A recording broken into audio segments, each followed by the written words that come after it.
Sveiki visi, karočią. Ar norit pamatyti,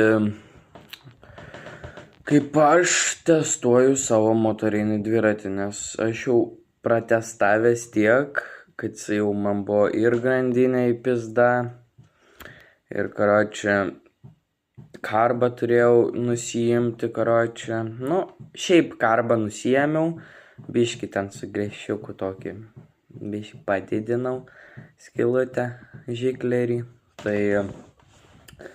Tai jo, karočią, ką aš čia norėjau pasakyti, blemba, biškį greičio davė, nu, tipo tas žikleris padidino greitį, dabar važiuoja 50, tai va, karočią, rašykit, komentuokit, ar norit video, o aš, ką žinau, rasiu laiko, nufilmuosiu, nerasiu laiko, nefilmuosiu. Tai va, juokauju, nufilmuosiu būtinai, jeigu jūs norėsit, tai kas man išeina, filmuot, tai gerai, iki greito ir ate. Sėkmės jums.